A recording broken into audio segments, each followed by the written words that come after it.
చాలామంది నటీమణులు ఈ మధ్య కాలంలో నేను కలుస్తున్న వారు నాకు యాక్చువల్లీ అప్పుడు ఇష్టం లేదు కానీ పరిస్థితుల ప్రభావం ఆర్థిక పరిస్థితులను కూడా చెప్పారు. మీకు అటువంటి ఇబ్బందులు వచ్చాయి? ఆర్థిక పరిస్థితుల వల్లనే కదా, మరి మేము చాలా మిడిల్ క్లాస్, మరి లోయర్ మిడిల్ క్లాస్ అని చెప్పలేము, అప్పర్ మిడిల్ క్లాస్ అని చెప్పలేము, వయా మీడియా మిడిల్ క్లాస్. నాన్న ఒక ప్రొడ్యూసర్ని నమ్మి మీ అమ్మాయికి హీరోయిన్ ఛాన్స్ ఇస్తామంటే మెడ్రాస్ షిఫ్ట్ అయిపోయారు. షిఫ్ట్ అయిపోయిన తర్వాత ఆ ఛాన్స్ నాకు కొన్ని కారణాల వల్ల రాలేదు. అయ్యో, రానప్పుడు ఇంకేం చేయాలి, ఇంతమందితో వచ్చిన క్యారెక్టర్స్ చేసుకుంటూ పోదామని ఒక గైడెన్స్ లేకుండా, ఒక గాడ్ ఫాదర్ అనేవారు లేకుండా ఏ క్యారెక్టర్ వస్తే ఆ క్యారెక్టర్ చేశా. ఫ్యామిలీ గెట్ ఆన్ అవ్వాలి ఫస్ట్. కానీ నిజానికి మీరు కథానాయికగానే మొదలు పెట్టారు కదా? అవును, ఈ పోరాట మార్పు కోసం కథానాయిక. అవును, బట్ ఆ తర్వాత మీరు అనేది హీరోయిన్ క్యారెక్టర్స్ రాలేదు, ఏమీ రాలేదు. ఆ సినిమా ఏదైతే వస్తుందనుకున్నానో అది పోయింది. ఆ సినిమా టైంలో ఈ పోరాట మార్పు కోసం సినిమా టైంలో సాంగ్స్ కోసం విజయ గార్డెన్స్కి వెళ్ళినప్పుడు ఆ ప్రొడ్యూసర్స్ చూడడము, హీరోయిన్ ఛాన్స్ ఇస్తామనడము, మెయిన్ క్యారెక్టర్ వాళ్ళు ఇవ్వకపోవడం, మెడ్రాస్ షిఫ్ట్ చేసి. అదే టైంలో నానా మలయాళం మ్యాగజైన్ వాళ్ళు నన్ను చూసి బాగుంది అమ్మాయి మలయాళానికి హీరోయిన్గా పనికి వస్తుంది అనేసి వాళ్ళు నానా మ్యాగజైన్లో ఇంటర్వ్యూ తీసుకోవడము, అలాగా మలయాళం మూవీస్కి వెళ్ళడం జరిగిందనమాట. మలయాళం మూవీస్లో మరి చేస్తూ అంత మంచి ఇండస్ట్రీ కదా మలయాళం ఇండస్ట్రీ, మరి అక్కడ మీకు ఎక్కువ నిలదొక్కుని ఇప్పుడు ఎలా అయితే సూపర్ స్టార్స్ మనకు ఉంటారు అలాంటి అవకాశాలు రాక, లేకపోతే మీరు ఏదొచ్చినా పర్లేదు అని ఒక? అలా కూడా కాదు. మలయాళంలో ఫస్ట్ నేను చేసింది ఉప్పు మూవీ, ముస్లిం సబ్జెక్ట్, తల్లి కూతురు నేనే, డ్యూయల్ రోలు. నాకు దానికి Kerala best actress state award కూడా వచ్చింది. అవును అవును. తర్వాత ఐవిశశి గారు అప్రోచ్ అయ్యారు.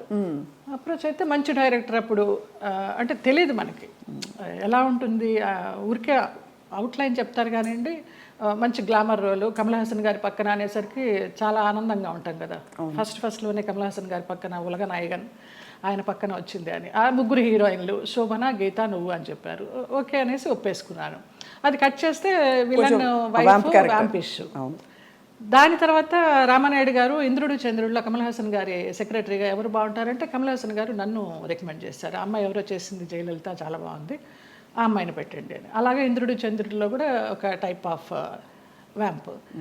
అలా అలా కంటిన్యూ అయిపోయినాయి. కానీ శృతిలయల్లో ఒక పాంచాలి క్యారెక్టర్ కానీ, రాజశేఖర్ని మాయ చేసి అతని చేత ప్రోగ్రామ్స్ ఇప్పించి కమిషన్లు అవి తీసుకుని ఆ టచ్ ఉన్నవే వచ్చినాయి అన్నీ నాకు. ఒకలా చూస్తే దానికి ఒక ప్రత్యేక స్థానం ఉంది, అదేం తక్కువని కాదు. కానీ కాదు, అప్పట్లో కాలంలో ఎల్ విజయలక్ష్మి గారు వాళ్ళు ఎంత బాగా చేసేవారు అది. కానీ అది స్వర్ణయుగం, దానికి తగ్గట్టుగా వాళ్ళు అంత ఎలివేట్ అయ్యారు. ఇంకా కొంచెం కొంచెం రాను వెండి యుగాలు, ఈ రాగి యుగాలు ఇవన్నీ వచ్చేసరికి అప్పుడు వాళ్ళు డాన్సర్స్ చేసిన, వ్యాంప్ చేసిన, హీరోయిన్స్ చేశారు, అన్నీ చేశారు. ఆ డైరెక్టర్స్ అంత క్రియేటివిటీ ఉన్న డైరెక్టర్స్ ఇప్పుడు వాళ్ళు కాదని చెప్పడం లేదు. వాళ్ళు ధైర్యం చేసి అన్ని రకాల క్యారెక్టర్లు ఇచ్చేవారు ఒక ఆర్టిస్ట్కి. గిరిజ గారు మామూలుగా కమెడియన్ చేసి నాగేశ్వరరావు గారి పక్కన హీరోయిన్ చేయలేదా? అలా మా తరానికి వచ్చేసరికి వ్యాంప్ అంటే వ్యాంపే, చెల్లెలంటే చెల్లెలే, అలాగైపోయింది. సరే ఏదో ఒకటి, మనకి కళారంగం మనల్ని ఆదరించింది, అభిమానంగా పిలుస్తున్నారు, మన కుటుంబాన్ని పోషిస్తోంది అనే ఒక సద్బుద్ధితోనూ ఒక మంచితనంతోనే గెట్ ఆన్ అవుట్ వచ్చి, అంటే దాదాపు జీవితం నిర్ణయించిన విషయాలని మీరు స్వీకరిస్తూ ఒక నదిలా ప్రవహిస్తూ వచ్చేసారు. అంతే.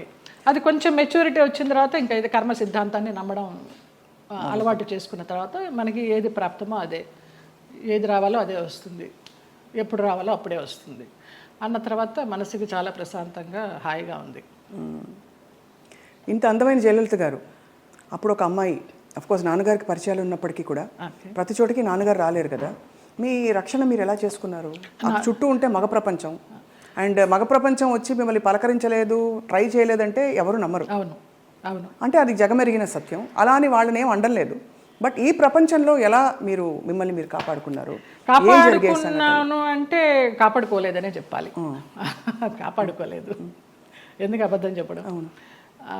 పరిస్థితులకు అనుగుణంగా వెళ్ళాను, అందువల్ల నేను పెద్ద ఇబ్బందులు ఏమీ ఎదుర్కోలేదు. కొంచెం ఫ్రెండ్లీగానే మూవ్ అవుతూ, నవ్వేస్తూ. అది వరకు ల్యాండ్ లైన్లు ఉండేవి, ఫోన్లు, ల్యాండ్ లైన్ తీసి పక్కన పెట్టేసేవాళ్ళం. అవుట్డోర్ వెళ్తే తలుపులు కొట్టేవారు.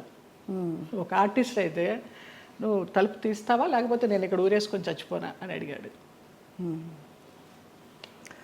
పెద్ద ఆర్టిస్టా? పెద్ద ఆర్టిస్టే ఒక కాలంలో. అంటే ఎందుకు అడుగుతున్నానంటేనండి, మరి అది వాళ్ళు ఒక బంధం కోరుకున్నారా మీతో, లేక కేవలం బంధం లేదు, ఏం లేదు, బాగుండేదాన్ని యంగ్లో ఉన్నాను, మంచి పర్సనాలిటీ, వ్యాంప్ క్యారెక్టర్లు వేస్తున్నాను, Vamp మనస్తత్వం character కూడా కాబట్టి, అదే అయి ఉండొచ్చు అనే ఒక అపోహ. ఎలా తప్పించుకున్నారు? కొన్ని తప్పించుకున్నాను, కొన్ని తప్పించుకోలేకపోయారు. తప్పలేదు. అంటే మీరు నిర్ణయం తీసుకుని ఎవరైనా ఒక నిర్ణయం తీసుకుని ఇలా ఉండాలని ఉంటే అది వాళ్ళ ఇష్టం. అది కానీ అయిష్టంగా బలవంతంగా గనక ఏ పరిస్థితిలోకి వెళ్ళినా కూడా అది బడి కావచ్చు, ఇంకోటి కావచ్చు, ఇటువంటి ఒక చాలా కష్టం కదండి.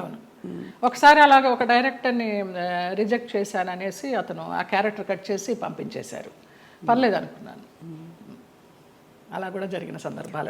ఆ రోజుల్లో ఎలా ఉండేది జయలలిత గారు మీకు? అంటే మనసులో ఇలా జరుగుతోందని ముందే తెలుసా? వాళ్ళు తలుపులు కొట్టేటప్పుడు భయం వేసేదా, లేకపోతే తెలుసు ఎలా తప్పించుకోవాలనే ఆలోచన తప్పించి ఆ భయాలు అవేమీ లేవు. తలుపులు బద్దలు కట్టలేరు.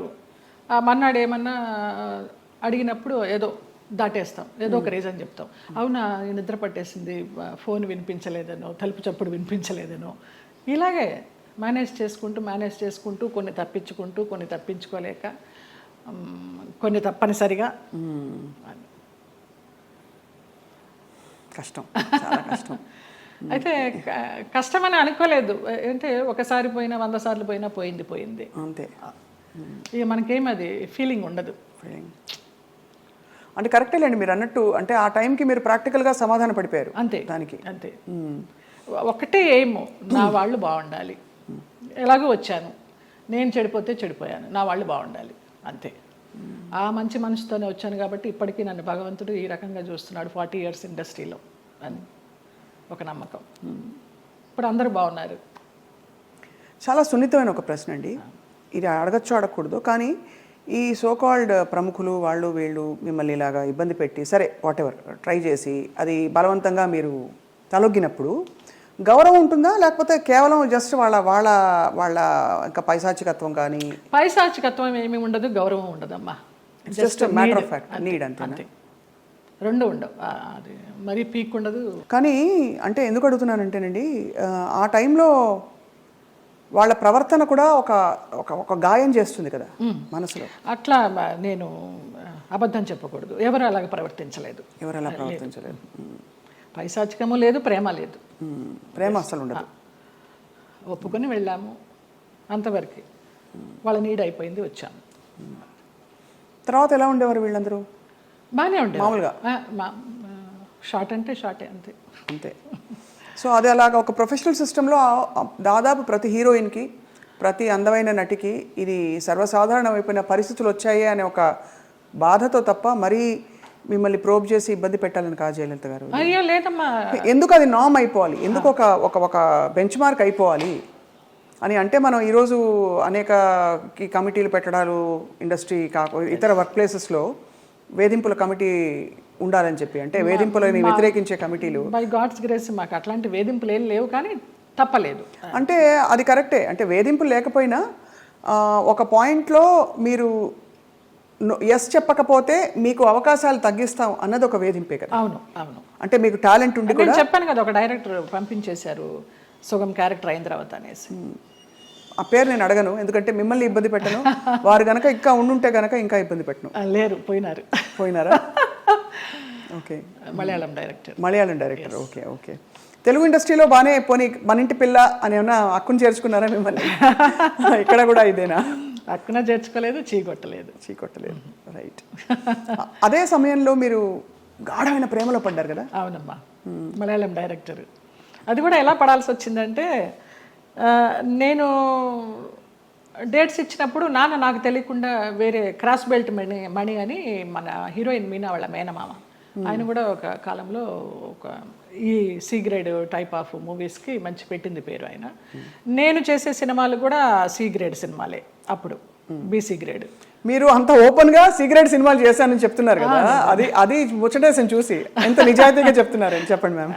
ఆ టైంలో నాన్న వాళ్ళకి ఇచ్చారు, నేను వీళ్ళకి ఇచ్చాను. అప్పుడు ఆ లొకేషన్కి వచ్చి ఆయన రౌడీయిజం చేయపోయినారు, క్రాస్ బెల్ట్ మని. అప్పుడు నేను భయపడి ఏడుస్తుంటే నన్ను ఒక రూమ్లో ఉంచి, నీకెందుకు, నేను ఉన్నాను కదా, నేను సమాధానం చెప్పి పంపిస్తాను, వాళ్ళు మాకు చుట్టాలి అన్నట్టుగా అలాగే పంపించేసరికి, అబ్బా నా లైఫ్ని సేవ్ చేసి అతను దొరికాడు అన్నట్టుగా బ్లైండ్గా పడిపోయిన ప్రేమలో. ఆ తర్వాత బ్రహ్మానందం గారి డైలాగ్ లాగా ప్రేమించింది తర్వాత ప్రేమించాల్సి వచ్చింది అన్నట్టుగా కొంచెం కొంచెం తెలుస్తుంది అతని గురించి 7 ఇయర్స్లో. అయినా కూడా ఏదో మొహమాటంలాగా కమిట్ అయిపోయినాం అన్నట్టుగా చేస్తూ వచ్చాను. అందరూ చెప్తూ వచ్చారు పెద్ద జెన్యూన్ కాదు, చూసుకో అనేసి. ఇక లాస్ట్గా అతను కూడా బ్లడ్తో లెటర్స్ రాసేసి మన ఇప్పుడు ఆ హార్డ్ డ్రింక్స్ అవి తాగుతారు కదా, మన విస్కీ తాగే ఒక బాటిల్ లాంటి దానిలో, అది విస్కీనో మరి బ్రాందీనో తెలియదు, అందులో పాయిజన్ పోసుకుని తాగుతాను, ఇంటి ముందరకు వచ్చేసి చచ్చిపోతానని అంటే ఇంకా అందరికీ ఇంట్లో వాళ్ళకి ఇష్టం లేకుండానే బలవంతంగా నేనే నగలు కొనుక్కొని నేనే పెళ్లి బట్టలు కొనుక్కొని, జయకృష్ణ గారు కొనిచ్చారు పెళ్లి బట్టలు. అలాగా కేరళ వెళ్ళిపోయి చూడటానికరమ్మ కొచ్చిన్లో, చాలా మహిమగల అమ్మవారు, అక్కడ మ్యారేజ్ చేసుకున్నాం. అప్పుడు ఇంట్లో వాళ్ళందరూ ఇంక నామకే వస్తే వచ్చి అక్షంతలు వేసి భోంచేసేసి వెళ్ళిపోయారు. కాపురానికి పంపించడానికి ఎవరు నాకు కూడా ఉండడం కానీ ఏమీ లేదు. నా అంతటి నేనే చేసుకుని నా అంతటి నేనే వెళ్ళి నా అంతటి నేనే వచ్చా బ్యాక్ టు పెవిలియన్.